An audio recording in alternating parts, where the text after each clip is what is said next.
Hare Krishna, Krishna Krishna, Hare Hare, Hare Rama, Rama Rama, Hare Hare.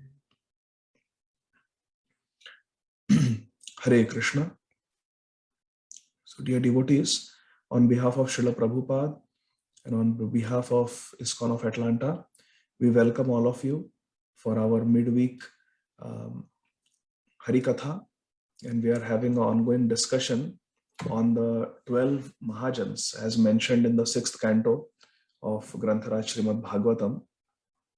And today we are going to discuss about Srila Swayambhuva Manu in Srimad Bhagavatam, Canto 6, Chapter 3, and Chapter 3 and verses 20 and 21. The 12 Mahajans are mentioned in the 6th canto, 3rd chapter. And the verses are as follows. I will read them. Swayambhur Narada Shambhu Kumara Kapilo Manu Prahlado Janako Bhishmo Balirvaya Sakirvayam Dvadashaite Vijanimo Dharmam Bhagavatam Bhataha Guhyam Vishuddham Durbodham Yamnyatvam Mritam. Translation by Srila Prabhupada. Lord Brahma, Bhagavan Narad, Lord Shiva. Actually, sorry, I forgot to share my screen. Let me just share. Yes. So, translation by Srila Prabhupada. Lord Brahma, Bhagavan Narad Muni, Lord Shiva, the 4 Kumaras, Lord Kapila, son of Devahuti, Swayambhuva Manu, who is the topic of our discussion today, Prahlad Maharaj, Janak Maharaj, grandfather Bhishma, Bali Maharaj, Shukadev Goswami, and I myself. Lord Yamaraj is speaking this to Yamdutas. So he's saying, I myself, means Yamaraj, know the real religious principles. My dear servants, Yamdutas, this transcendental religious principle, which is known as Bhagavad Dharma, or surrender unto the Supreme Lord Shri Krishna and love for him, Krishna Prem, is uncontaminated by the material modes of nature. It is very confidential and difficult for ordinary human beings to understand, but if by chance one fortunately understands it, he is immediately liberated and thus he returns home back to Godhead. So I'll just read the verse one more time real quick. This Srimad Bhagavatam 6.3.20 and 21. Swayambhur Narada Shambhu Kumara Kapilo Manu Prahlado Janako Bhishmo Balirvaya Sakirvayam Dvadashaite Vijanimo Dharmam Bhagavatam Bhataha Guhyam Vishuddham Durbodham Yamnyatvam. So these are the 12 Mahajans. We just very quickly read the names of the 12 Mahajans as mentioned in Srimad Bhagavatam. And today we will discuss about Swayambhuva Manu. Swayambhuva Manu is described in several places, dear devotees, in Grantharaj Srimad Bhagavatam and also in Bhagavad Gita. In Bhagavad Gita, Lord Krishna says that Evam Parampara Praptam Imam Raja Rasyo Vidu. He tells us in the 4th chapter, Lord Krishna says that first he gave this knowledge to Imam Vivasvate Yogam. He gave this knowledge of Bhakti Yoga to Vivasvan, the sun god. And sun god gave it to Manu. And Manu gave it to Ikshwaku Maharaj. And then through Rajarshis, it came down in disciplic succession. So Manu is mentioned in Bhagavad Gita, and the word Manav or Manushya, which refers to human beings, is derived from Manu, because Manu is the progenitor. He is the forefather for all human beings. Even the English word man is derived from the Sanskrit root word Manu, the father of mankind. And in Srimad Bhagavatam, much more details are described about the 14 Manus. In one day of Brahma, which is called a Kalpa, one day of Brahma who is also a Mahajan. One day of Brahma is called Kalpa. In each Kalpa, each day of Brahma, there are 14 Manus. And each Manu rules or exists for 71 Divya Yuga cycles. One Divya Yuga is the 4 yugas combined: Satya, Treta, Dwapar, Kali. 71 such cycles of Satya Yuga, Treta Yuga, Dwapar Yuga, Kali Yuga. 71 such cycles of Divya Yuga is the lifespan of one Manu. And in each Kalpa, each day of Brahma, there are 14 Manus. So one day of Brahma consists of 71 multiplied by 14, that is approximately 1000. 1000 Divya Yuga cycles, which means in one day of Brahma, there are 1000 Satya Yugas, 1000 Treta Yugas, 1000 Dwapar Yugas, and 1000 Kali Yugas. In one day of Brahma. And then the same duration is Brahma's night. That is one full 24 hours for Brahmaji. And like that, each year of Brahmaji has 360 days. And in this way, Brahmaji lives for 100 such years. So Brahmaji has a very, very long life. And each day there are 14 Manus. But the first Manu is Swayambhuva Manu. And this Manu comes directly from the body of Lord Brahma, as described in the third chapter, third canto of Srimad Bhagavatam, where Maitreya Muni is instructing Vidur. And Maitreya Muni relates the history of the birth of Swayambhuva Manu. When Brahmaji performed the task of the secondary creation, primary creation is the creation done by Garbhodakshaya Vishnu, where all these universes are created in the Mahat Tattva. And there are so many gross and subtle elements: Bhumi, Rapo, Nalo, Vayur, Kham, Mano, Buddhir, Ahankar. These are 8 elements. 5 are gross elements: earth, water, fire, air, ether. And there are 3 subtle elements: mind, intelligence, and false ego in the Mahat Tattva. And then there are 3 modes of material nature. And Sattva, Rajas, and Tama. Mode of goodness, mode of passion, mode of ignorance. This is all in the Mahat Tattva, in the material cloud. And there, by the glance, by the exhalation of Karanodakshaya Vishnu, Mahavishnu, the many universes are created. In each universe, on the Garbhodaka ocean, Garbhodakshaya Vishnu lies down. So this is all primary creation, Sarga. Visarga is the secondary creation, which is performed by Lord Brahma. And the knowledge is given to Lord Brahma by Lord Vishnu. And in each universe that Brahmaji creates, again, a form of Vishnu, a Purush, the third Purusha avatar, resides on the Shvetadvip planet, which is the Vaikuntha planet within the Brahmanda, within the material universe. And that form of Vishnu is called Kshirodakshaya Vishnu. And all the incarnations, including the Leela avatars, like Matsya, Kurma, and others, Narsimha, they all come through Kshirodakshaya Vishnu. So this secondary creation is performed by Lord Brahma. And it is described in the third canto of Srimad Bhagavatam that after Lord Brahma, who is one of the Guna avatars of Krishna, he did the secondary creation. All the planetary systems were created by Brahmaji. And in spite of so much creation, there was no population, because the purpose of material creation is rectification of the conditioned souls. The Tatastha Shakti of Krishna has to be corrected and brought under the control of the Antaranga Shakti, the internal potency. Krishna has 3 potencies: internal potency, marginal potency, and external potency. Internal potency consists of the eternally liberated, Nitya Mukta, Nitya Siddha devotees of Krishna. Tatastha Shakti consists of all of us, conditioned souls. And then there is external energy, Bahiranga Shakti, which is the Mahat Tattva, which is this material world. All the universes included in that. So the purpose of this material creation is to rectify. Just like in our society, we have the police department, the jail department. And what is the jail department called? department of corrections department. Why? Because the purpose is to correct and rectify the criminals. So similarly, this material world is called jail, agar. It's called Maithuna Agar, a jail where the shackles are made up of lust. Maithun Agar. The whole reason we are here is because we want to enjoy separately from Krishna.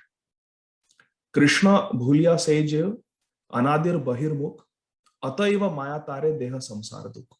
Lord Sri Chaitanya Mahaprabhu tells us in Chaitanya Charitamrita why we are in this material world. That Krishna bahirmukh, because we have become Krishna bahirmukh, we have turned away from Krishna. Krishna bhuliya jiv bhoga vancha kare. Nikataya maya tare jhapatiya dhare. Shri Jagadananda Pandit in his book Prema Vivarta, he explains that Krishna bhuliya jiv, Krishna bahirmukh jiv bhoga vancha kare. We have a desire for sense gratification, separate from Krishna. Krishna bhuliya jiv, we forget Krishna and bhoga vancha kare. And then we have a desire for materialistic sense gratification. Nikate maya tare jhapatiya dhare. And as soon as we forget Krishna and we have a desire for selfish sense gratification, immediately we are entrapped by the Maya Shakti of Krishna. That's why we are in this world. We have to understand this, why we are in this world. Unless we understand what is the diagnosis, we will not take the treatment. If a person is convinced that my cough is because of asthma, then we will take the proper inhalers, proper treatment. Avoid those triggers that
Hare Krishna, dear devotees.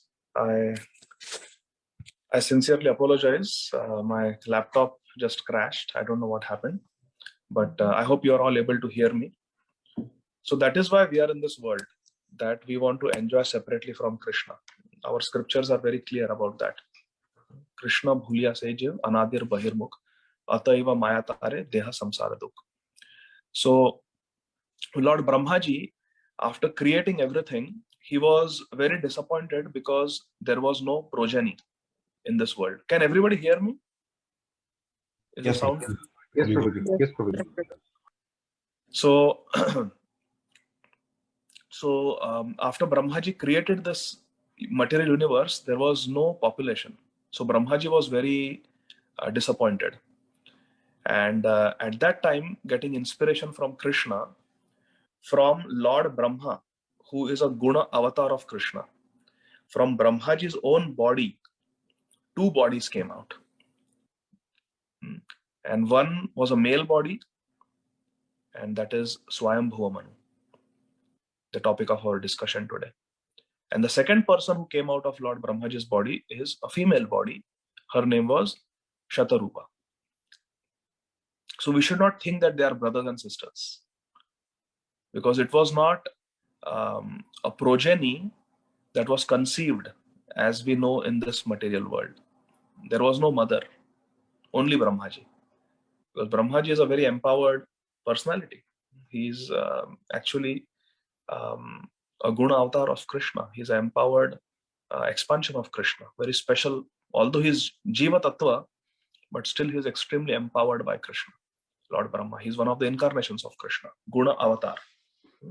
So, from Brahmaji's own body, two bodies came, Swayambhuva Manu and Shatarupa. And then they produced progeny for populating this world. They had two sons, Maharaj Uttanapad and Maharaj Priyavrat, both very great souls, and their dynasties are described extensively in Srimad Bhagavatam. Then they had three daughters. They had Akuti, Devahuti, and Prasuti, and all three were given to different sages. In our previous discussion last Wednesday, we discussed how Devahuti was married by Swayambhuva Manu to Kardama Muni, and then they had 9 daughters who were further given to different sages and who populated this world. So similarly, Akuti and Prasuti also. Now, Maharaj Uttanapad, his son was Dhruva Maharaj, which means Dhruva Maharaj was the grandson of Swayambhuva Manu. And Dhruva Maharaj, he had a mother, that is Suniti, and he had a stepmother called Suruchi. The son of Dhruva Maharaj's stepmother, Suruchi, was called Uttam. Uttam was the step brother of Dhruva Maharaj. And Dhruva Maharaj, we all know how he was ill-treated by Suruchi because she wanted Uttam to become Maharaj Uttanapad's favorite child. And Maharaj Uttanapad was the king of the whole earth planet. It was a very prestigious position. And Suruchi wanted her son Uttam to be the next king, not Suniti's son Dhruv. Even though Dhruv was the elder child.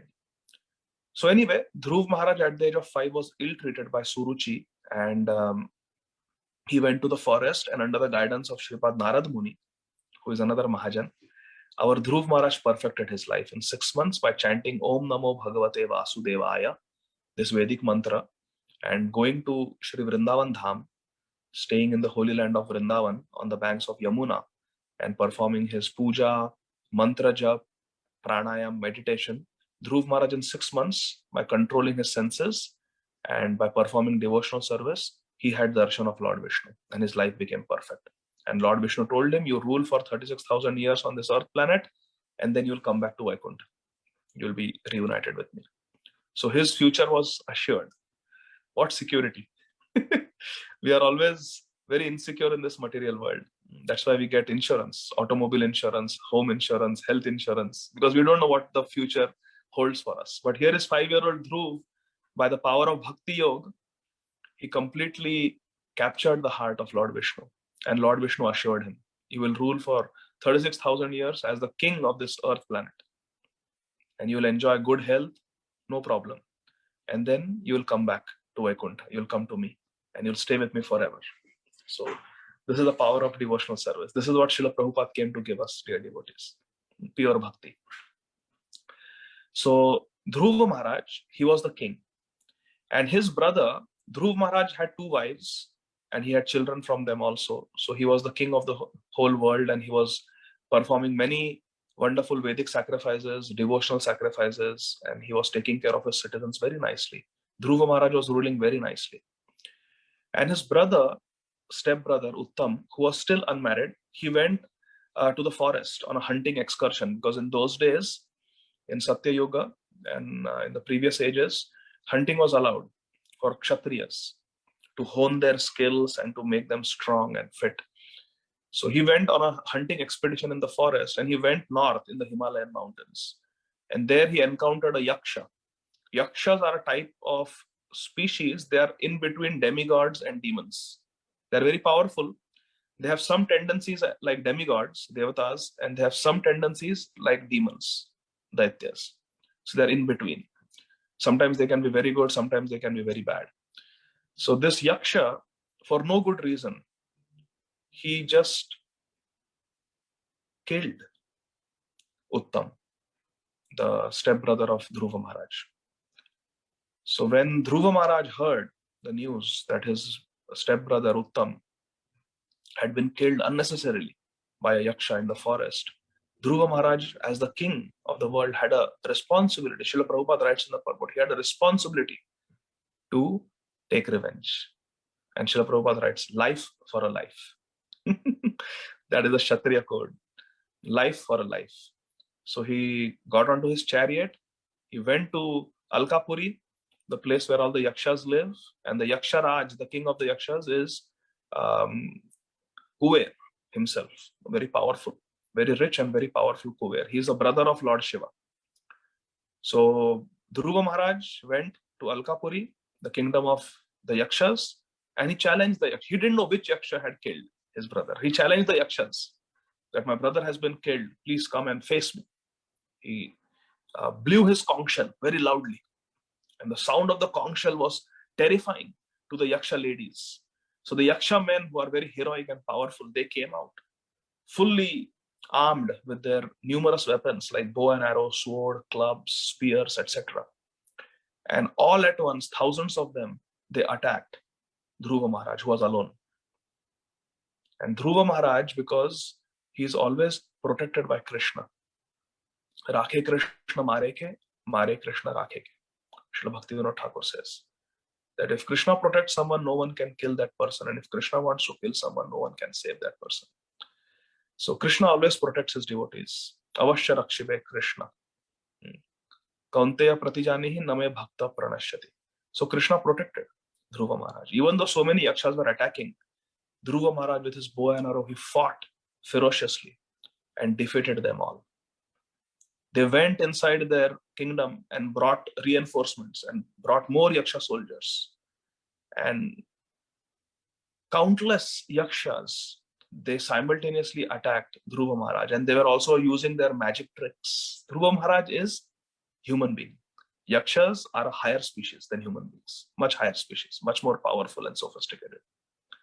But still, Dhruva Maharaj was so empowered, so powerful, that he fought back. And when he was getting overwhelmed with so many yakshas attacking, Dhruva Maharaj, he prayed to Krishna. And all the rishis, great sadhus, they appeared there.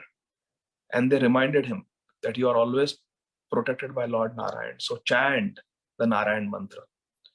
And Dhruva Maharaj remembered the Narayan mantra, and immediately Narayan Astra came, the weapon of Lord Narayan. And as soon as Dhruva Maharaj released that weapon, the yakshas were slaughtered left, right, and center. They were completely overwhelmed and utterly defeated.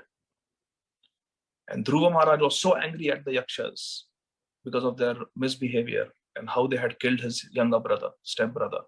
He was fighting with them ferociously and just killing them. And the yakshas were running here and there, helter-skelter. They were very scared. And Dhruva Maharaj fought on with great power and valor. At that time, when the news reached Dhruva Maharaj's grandfather, the great Mahajan, the first Manu, Shri Swayambhuva Manu, when he got this news, he came there. He came there and he instructed very wonderfully Dhruva Maharaj. And those instructions, some of those verses, my dear friends, I would like to read today in glorification of Swayambhuva Manu. These verses are the instructions of Swayambhuva Manu to Dhruva Maharaj, who is himself a perfected person. But these instructions are very, very important. I wanted to share them on the screen, but my computer crashed. So those of you who want to pull up, this is Granthara Srimad Bhagavatam, Canto 4, Chapter 11, entitled Swayambhuva Manu instructs Dhruva Maharaj. And we can go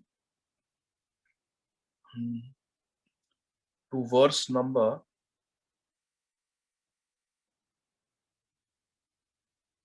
6, 4.11.6. If Sadananda Ramchandra Prabhu or Karthik Prabhu can share, that would be very nice. But if not, it's okay. Srimad Bhagavatam 4.11.6. These are the instructions given by our Mahajan, Shri Swayambhuva Manu, to Dhruva Maharaj. So please understand, please remember, my dear friends, this is a conversation between two very exalted souls.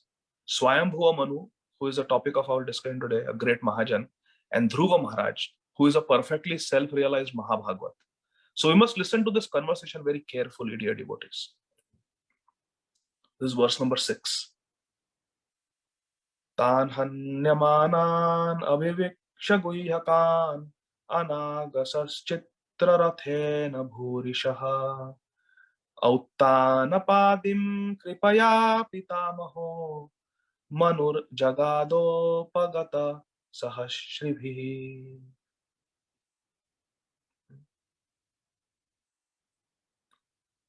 Translation and purport by our beloved founder Acharya, His Divine Grace, Abhay Charana Arvinda Bhakti Vedanta Swami Maharaj, Srila Prabhupada.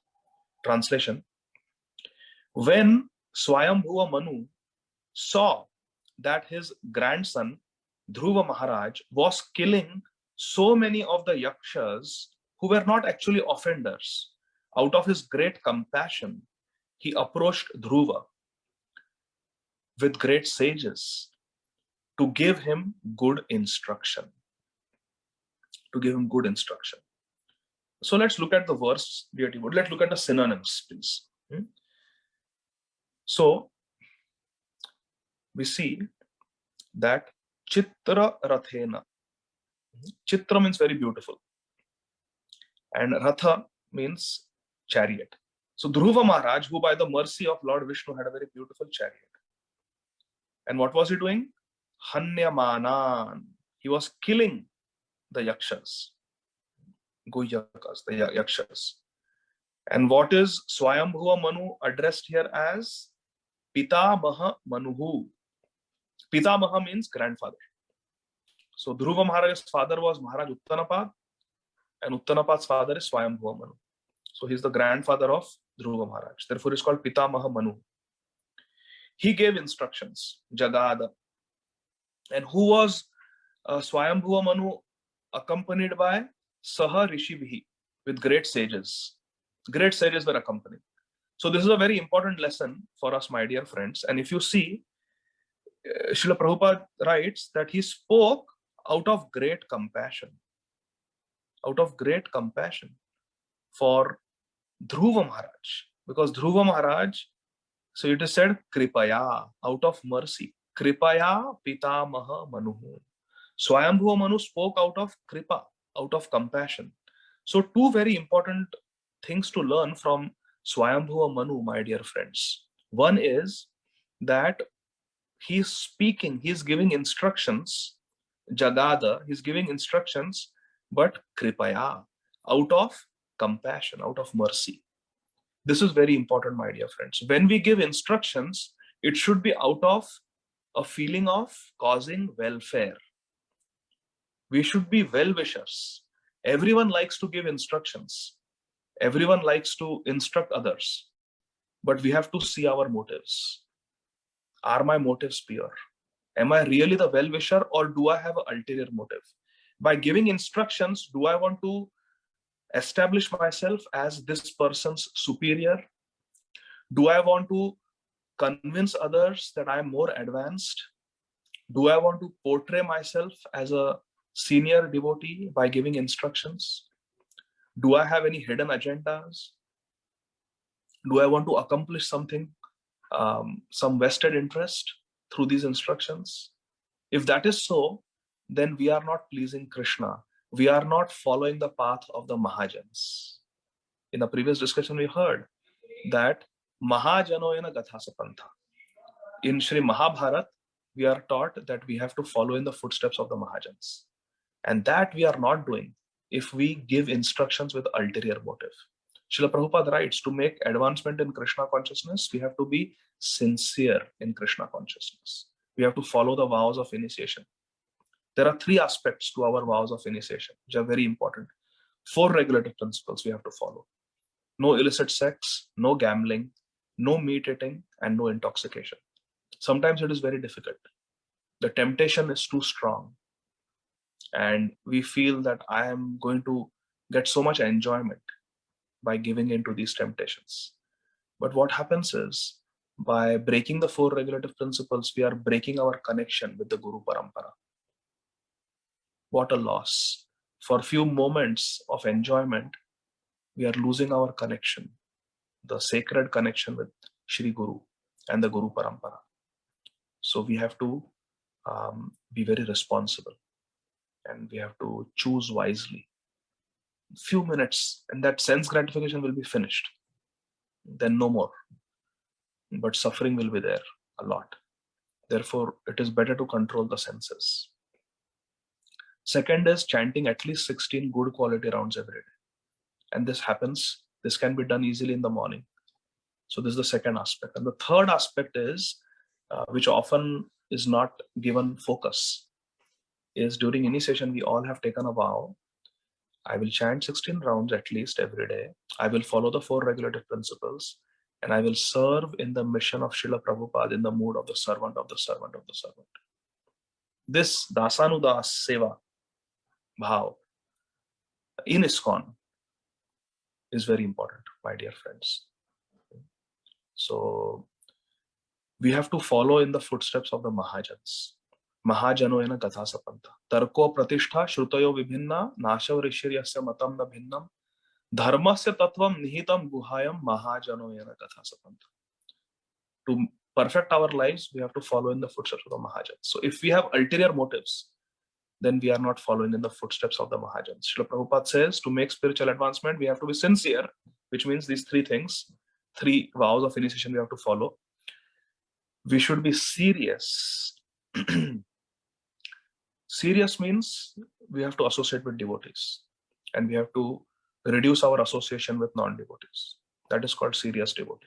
So we have to be sincere, follow the 3 vows of initiation. We have to be serious, associate with devotees, and slowly disassociate ourselves from non-devotee association. And Srila Prabhupada says, this is Srila Prabhupada's words, to make advancement in Krishna consciousness, we have to be sincere, serious, and without ulterior motives. Srila Prabhupada writes in the purport, we have to be without ulterior motives. So therefore, when we instruct others, we have to remember Swayambhuva Manu, Kripaya, out of compassion. Because he's a well-wisher, he's giving instructions to Dhruva Maharaj. And the second thing we can understand is Saha Rishibhi. Swayambhuva Manu is not alone. He is accompanied by the holy rishis, holy men. So the second lesson we can learn from this verse is we should always keep the company of advanced devotees. We should always be in the association of advanced devotees, in person or virtually, through YouTube, through ISKCON Desire Tree. Our Gurugan, we should keep in touch with them. We should always, every day, hear at least few minutes Guru Vani, words of our Diksha Guru, words of our Shiksha Guru, and words of our preeminent Shiksha Guru, Srila Prabhupada, who is our founder Acharya. Every day.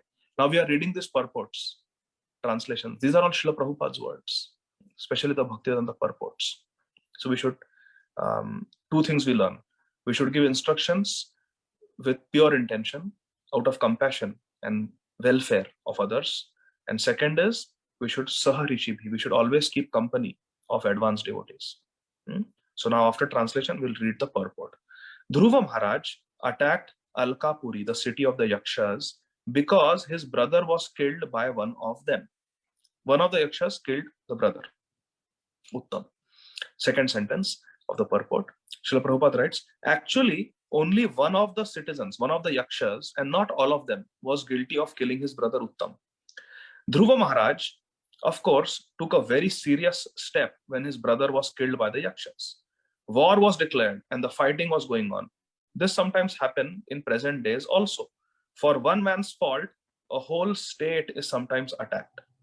This kind of wholesale attack is not approved by Manu, the father and lawgiver of human race, because Manu Maharaj has given us Manu Samhita, which is the law book for mankind. He therefore wanted to stop his grandson Dhruva from continuing to kill the Yaksha citizens who were not offenders. So not all Yaksha citizens were offenders. Only one was there who is offensive. But it just went on and on. So now, Sadananda Ramchandra, please can we go to the next verse, the last verse for today. Now we saw how from this verse we learned 2 lessons. This whole chapter, chapter 11 of 4th canto, where Shri Swayambhuva Manu instructs Shri Dhruva Maharaj, each and every verse, my dear friends, has got so many instructions. But we don't have time. So this is only the other verse we will speak. And this is verse spoken by Shri Swayambhuva Manu himself. So 4.11.7. Manur uvacha alam vatsa tiroshena tamo dvarena pamana yena punya janan etan avadhistvam anagasaha. Translation and purport by Srila Prabhupada. Lord Manu said, see, Srila Prabhupada is addressing Manu as Lord Manu. Why? Because in the first canto of Srimad Bhagavatam, it is mentioned that Swayambhuva Manu is also one of the empowered incarnations of Krishna. Empowered. He is Jiva, but he is empowered by Krishna, Shakti Avesh. So therefore, Lord Manu said, my dear son, please stop. It is not good to become unnecessarily angry. It is the path to hellish life. Now you are going beyond the limit by killing yakshas, who are actually not offenders. Let's look at the synonyms now. So Manu Uvacha means Manu said. Alam means enough. And see how Swayambhuva Manu is very tactfully addressing Dhruva Maharaj, his grandson, as Vatsa. Vatsa means my dear child. There is the cow and there is the calf. The cow is called Go, and the calf in Sanskrit is called Vatsa. And it is said that a cow is very, very loving and affectionate toward its calf. Therefore, we say Vatsalya Rasa. There is Shanta Rasa, Dasya, Sakhya, Vatsalya, and Shringar Ras or Madhurya Ras. So, parental affection is called Vatsalya because it is representing the feelings that a cow has for the Vatsa, the calf, Vatsalya. And Krishna is called Bhakta Vatsal. Just like a cow loves the calf, Krishna loves his devotees millions and millions of unlimited times more. So that's Vatsalya, Bhakta Vatsal. So here, Swayambhuva Manu is addressing Dhruva Maharaj as my dear boy. Srila Prabhupada gives the synonym my dear boy, Vatsa. Which means when we reprimand someone, when we chastise someone, when we give a negative feedback, or when we instruct or correct someone, our speech should be very soft. Because instructions and correction, negative feedback, constructive feedback, chastisement is a bitter pill. Is a bitter pill to swallow. So we must try our best to present it in such a way, give it in such a way that it becomes acceptable and digestible. Otherwise, the person will spit it out or vomit it out. So we have to be mindful of that. So therefore, Vatsa. If you read the Hare Krishna, sorry about that, I got a phone call. If you read the further verses, Swayambhuva Manu addresses Dhruva Maharaj as Anga. Anga means you are part of my body. You are part of my body, Anga. Very intimate way of addressing. So yes, even when we give instructions and correction to someone, corrective feedback, our speech should be very sweet and genuinely loving. Not that artificially we call Vatsa and Anga and don't mean it, but genuinely, we should care for each other. Tadera charana sevi bhakta sane bas, janama janame hoy ei abhilash. We are each other's servants. So Vatsa, that's one lesson we can learn. Then Manu Maharaj is saying to Dhruva Maharaj, Ati Roshena. Look at that word. Ati Roshena. Rosh means anger. Ati Roshena means too much anger. Getting excessively angry. Getting furious. Is what? Tama Dvarena. It is the path of tamaha, mode of ignorance. And it will lead to hell. It will lead to hell. And see now, papama.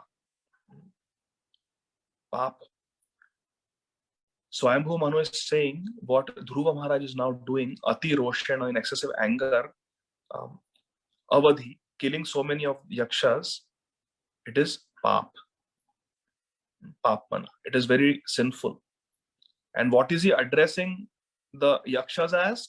Punya Janan. Just see the choice of words of Swayambhu, so expert.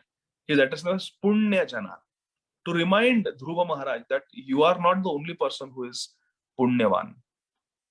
Others also have some value. Others also have some relevance. Sometimes when we are angry, we consider the person in front of us completely insignificant.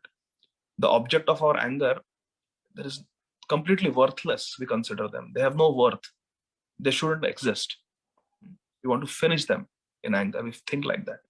So it is good to remind that that person at whom you are angry also has many good qualities. We have to take that into consideration. Let's read Srila Prabhupada's purport.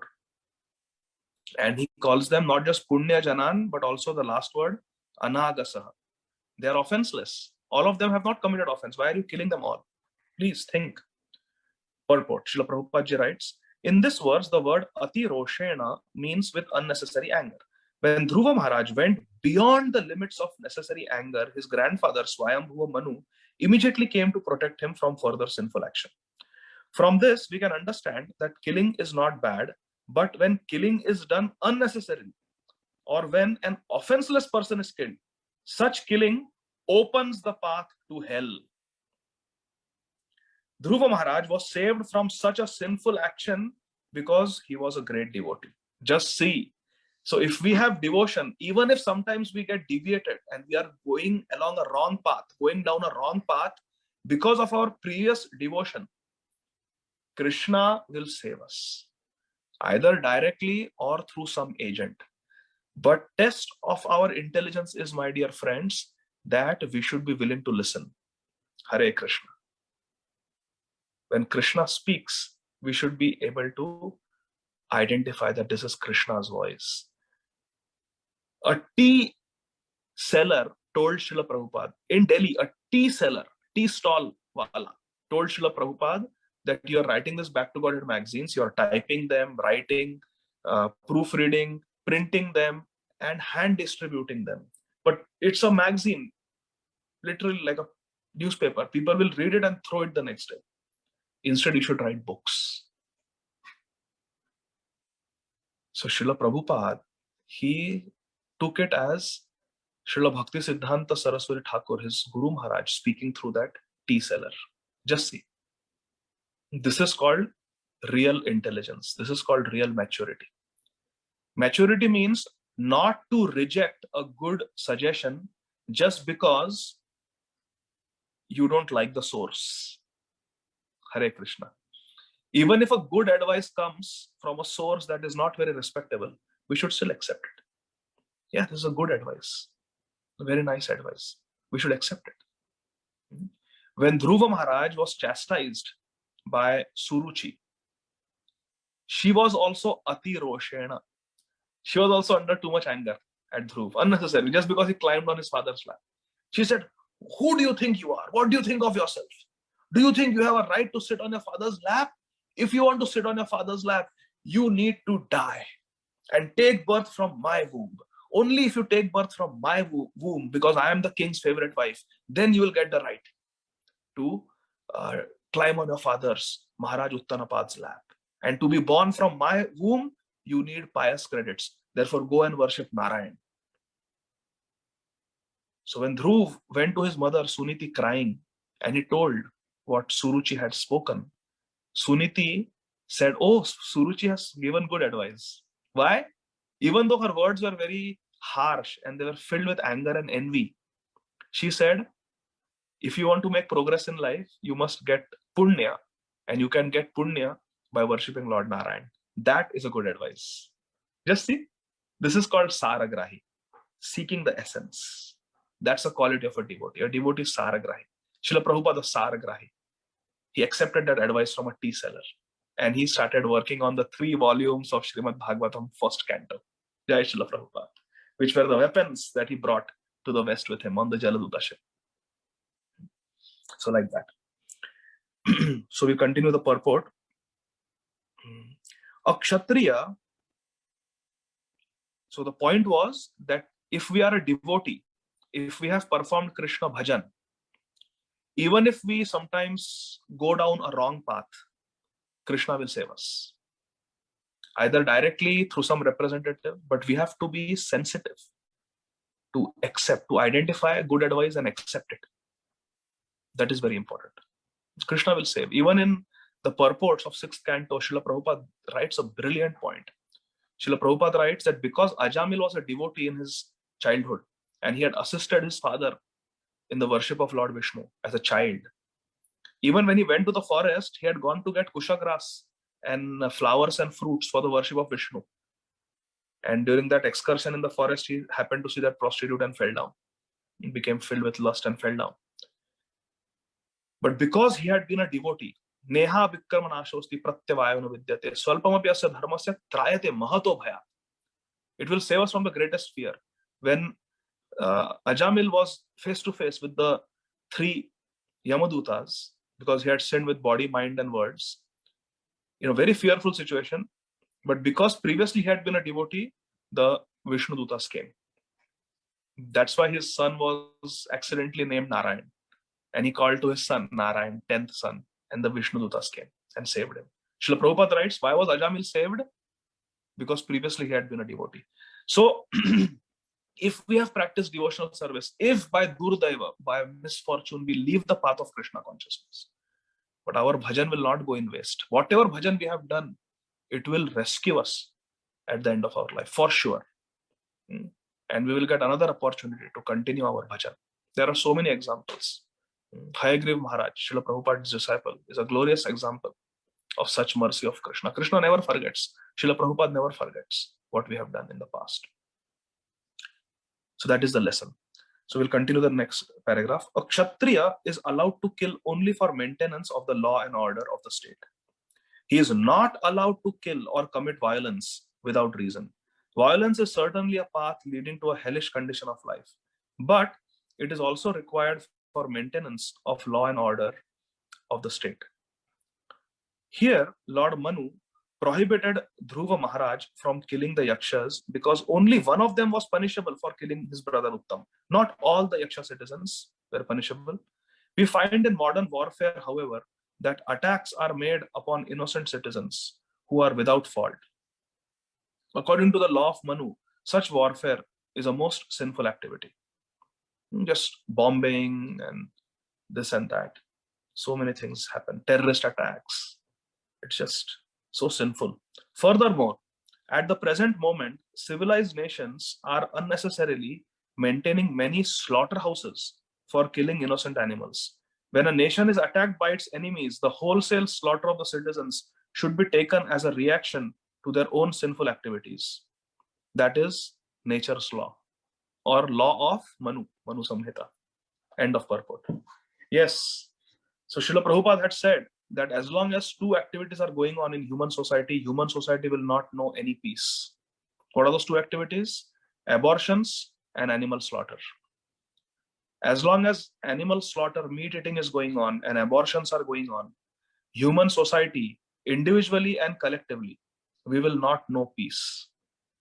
There will be war and pestilence at all times. It may take the form of COVID-19, it may take the form of hurricane, tsunami, war, terrorist attacks, upadhruta. There will always be disturbance in our life, individually and collectively. Because we are living in one society, we have to collectively also pay the price. Even though as devotees, we may not be engaging in abortions and meat eating and supporting the slaughterhouses, but collectively we have to pay the price because we are part of the society. We are using the same water, breathing the same air, riding on the same roads. Yes, we are all connected as a human society. Srila Prabhupada said, we will not know any peace. Human race will not know peace until abortions and animal killing is not Animal killing is not given up. So like that. So these are some very important lessons. I could go on. These verses are very beautiful. I encourage all of you to read them, filled with instructions, filled with nectar. And the final point I would like to conclude with is Dhruva Maharaj. Even though Dhruva Maharaj had Sakshat Darshan of Krishna, he was completely self-realized. But when he was getting instructions from a superior, he humbly accepted. Dhruva Maharaj did not argue with Swayambhuva Manu. He fully accepted the instructions of Swayambhuva Manu and immediately stopped fighting. That is a good quality. Doesn't matter. See, Dhruva Maharaj could have said, Swayambhuva Manu, have you had darshan of Krishna? In fact, Srila Prabhupada writes, and even later on in the verses it is there, that no one in the family of Swayambhuva Manu had Sakshat darshan of Krishna like Dhruva Maharaj had, where Krishna came and blessed and touched the head with his Panchajanya conch shell. No one had that fortune. Only Dhruva Maharaj. He was most advanced. But still, Dhruva Maharaj had the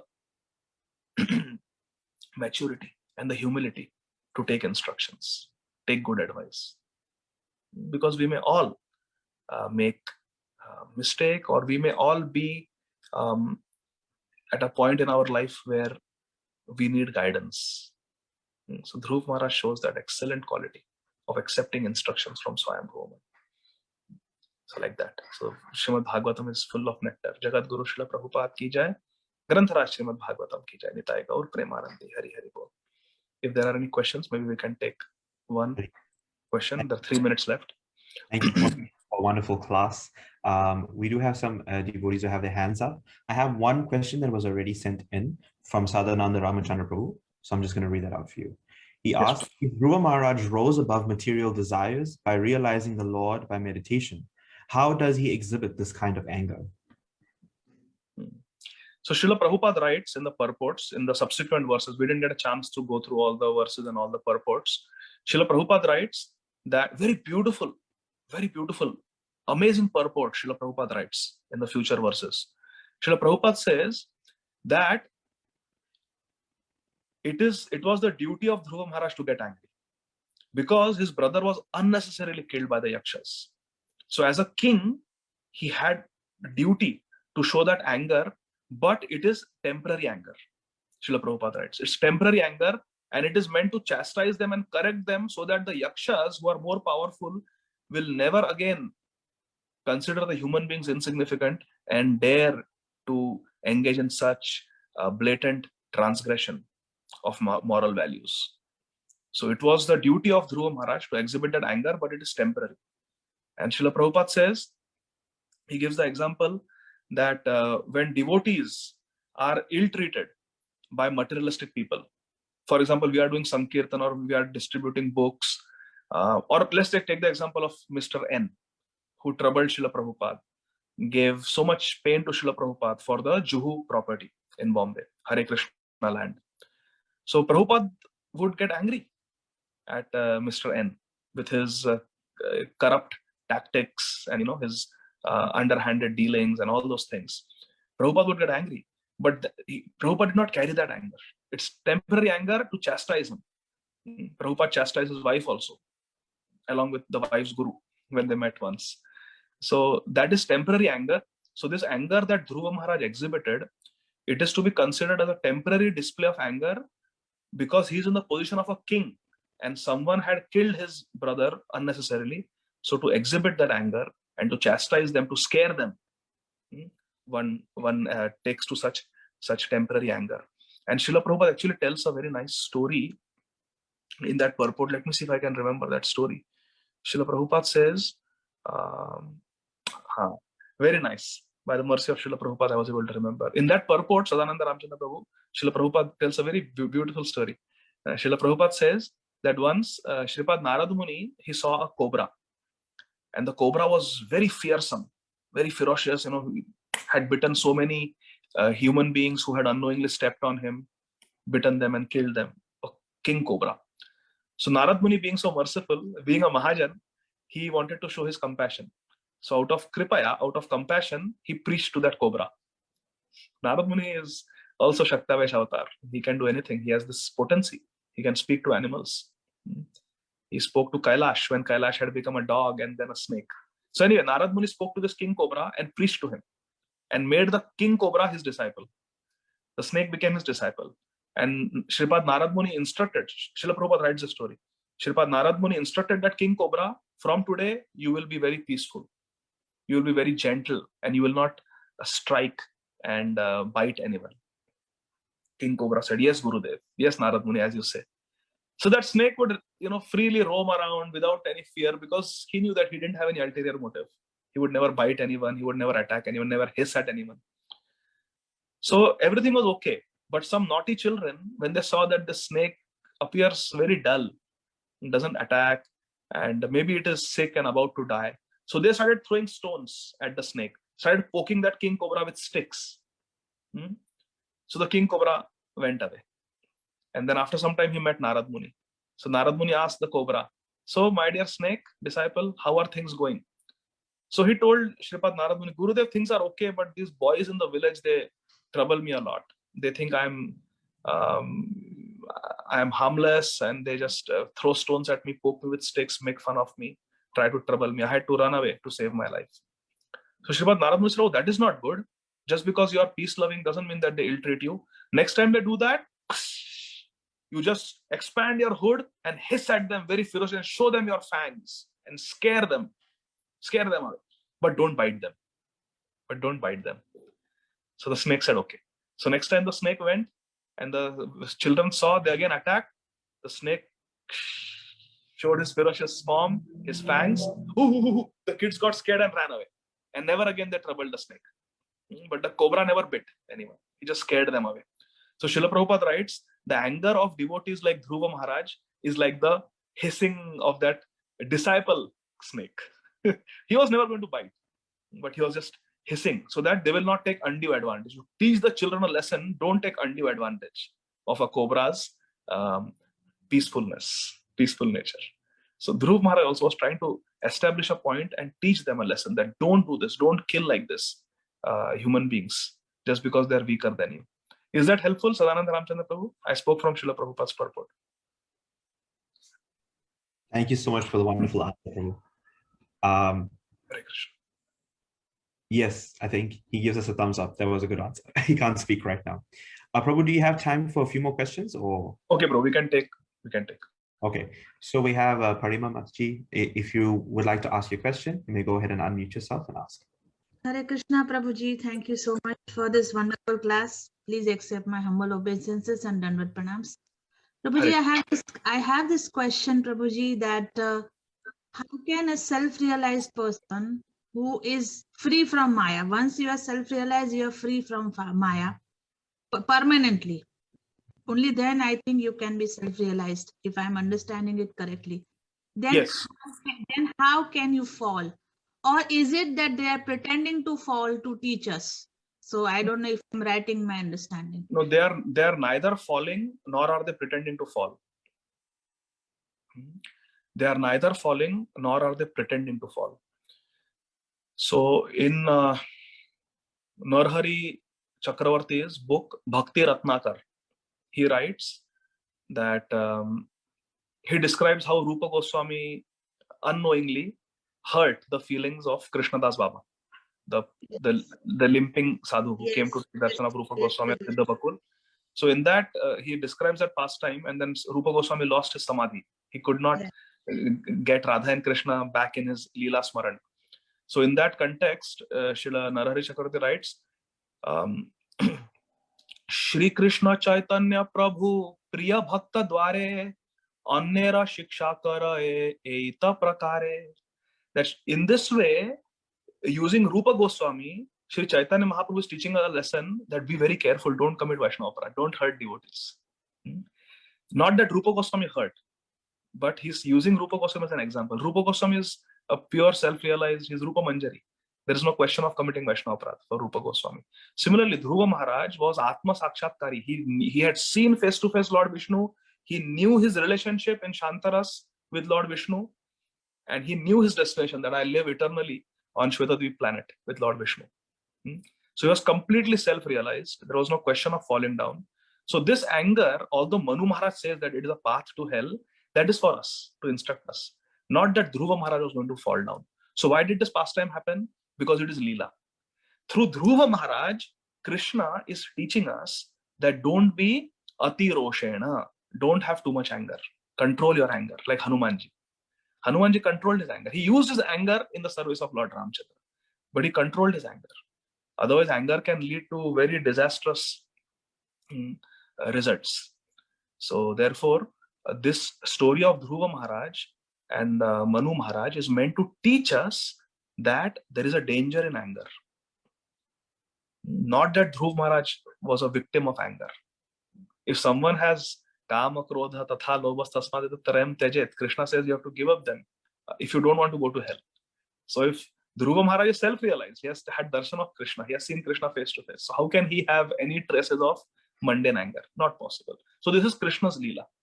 Krishna is manifesting that anger, this Leela, to teach us so many lessons. One of the lessons is we may be very advanced spiritually, but we should be very careful of anger. And we should always be willing to receive instructions from superiors, like Swayambhu Manu. Is that helpful, Mataji? Yes, Prabhuji, thank you so much for your beautiful answer. I understood your point, Prabhuji. Thank you very much. Hare Krishna. Hare Krishna. Hare Krishna, Prabhu. Next up, we have Ananda Murthy, Prabhu. Prabhu, if you're ready to ask, you may go ahead and ask your question. हरे कृष्ण प्रभु जी, दंडवत प्रणाम। हरे कृष्ण, दंडवत प्रणाम। कैसे प्रभु जी, आपने जो अभी बोला कि उच्च वैष्णव जो आप डेवोटी है उसका ही संग करना, डेवोटी नहीं हो, नॉन डेवोटी नहीं हो, उसका संग नहीं करना। तो अगर नॉन डेवोटी का संग, जो डेवोटी संग नहीं करेगा तो नॉन डेवोटी डिवोटी कैसे बन पाएगा? ये नंद कुमार प्रभु है? नहीं, आनंद मूर्ति दास प्रभु। नंद कुमार प्रभु दास का ब्रदर। अच्छा, हरे कृष्ण, आनंद मूर्ति प्रभु, दंडवत। मैं देख नहीं पा रहा हूँ क्योंकि मैं फोन से बात कर रहा हूँ, तो मैं किसी को देख नहीं पा रहा हूँ। तो आई विल जस्ट इंग्लिश में जवाब दिया चलेगा ना प्रभु? हाँ, कोई बात नहीं, चलेगा चलेगा। बिकॉज सम कुछ डिवोटीज को हिंदी इंग्लिश हिंदी नहीं आती होगी। So Prabhuji's Anand Murthy Prabhu is asking a question. He's raising a very valid point that if we only associate with devotees and we don't associate with non-devotees, then how will the non-devotees become devotees? So the meaning of association is to have a discussion. There should be transmission of transmission of information and transformation. Association has these three aspects to it: discussion, transmission of information, and transformation. So, for example, when Dhruva Maharaj and Narad Muni met in the forest, when Dhruva Maharaj left his house in search of Krishna, there was a discussion. Narad Muni said, don't take this family fight so seriously. Go back home. Go play with your brother. Your stepmother will cool down. Don't take it so seriously. Dhruva Maharaj said, no. I want to get Krishna. I want to have a kingdom better than my father, Uttanapad. I want to have a kingdom better than my grandfather, Swayambhu Manu. I want to have a kingdom better than my great-grandfather, Lord Brahma. Like that, he said. So there was a discussion. You tell me how I can get a bigger kingdom, Narad Muni. Otherwise, leave me alone. So then Narad Muni said, all right. You go to Vrindavan, go to Madhuvan on the bank of Yamuna, you do this tapasya, chant Om Namo Bhagavate Vasudeva, like that. So there was a discussion. Then Narad Muni gave instructions how to worship Krishna. That is transmission of information from higher source to a lower source, high potential to low potential, from a senior devotee to a junior devotee. That's called transmission of information. And then Dhruva Maharaj accepted that, and there was a transformation. Kachan Vichintam Api Divya Ratnam. The transformation was that he became a pure devotee, and he realized my desire for a kingdom in this world was like looking for pieces of broken glass. But what have I found? Divya Ratnam. I have got Ujjwal Leelamani, Krishna, the highest jewel. So the transformation. So when I say that don't associate with non-devotees, I mean this type of sangha, this type of association, where there is transmission of information and transformation. We should not get transformed by the instructions of non-devotees, but we should receive information from higher Vaishnavas, higher devotees, and get transformed positively. That is association. Now for business, for work, we have to associate with them. But that association should be not heart to heart. It should be superficial. Like when we go to the superstore, to buy grocery. What do? We go, we pick out good grocery. We don't bother with the rotten, spoiled grocery. Pick up good grocery, we go, we just give, hello, how are you? We tell the cashier at the checkout counter, how you doing? Good, good. And they may say, I like your tilak, I like this. Oh yes, thank you. I also like, how nicely you're taking care of customers. You pay the bill and you go. So there was an interaction, but it was not heart to heart. That is how we should interact with non-devotees. हमें संग करना है अवैष्णव का, क्योंकि इस भौतिक जगत में रहते हैं हम, लेकिन वो संग हृदय से नहीं होता है. वो केवल जितना लौकिक व्यवहार में जितना आवश्यक है उतना ही, लेकिन भक्तों के संग, भक्तों के साथ हम ददाति प्रतिगृह्णाति गुह्यम आख्याति प्रसिद्ध, बिल्कुल हृदय से संबंध होता है और हम हृदय से बात करते हैं, उनसे उनका आश्रय लेते हैं, उनसे उपदेश ग्रहण करते हैं और हमारे हृदय में एक अच्छा परिवर्तन होता है. उसे संग कहते हैं. वैसा संग करना चाहिए. वैसा संग हमें हृदय नहीं खोलना है अवैष्णव के सामने. हमें केवल वैष्णव के समक्ष हमारा हृदय खोलना है और उनसे मित्रता करनी है. ठीक है प्रभु जी? आनंद मूर्ति प्रभु.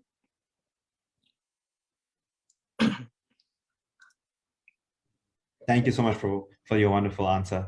Prabhu, we'll end it here, Prabhu. I have. Okay, no problem. Thank you so much for such a wonderful class once again.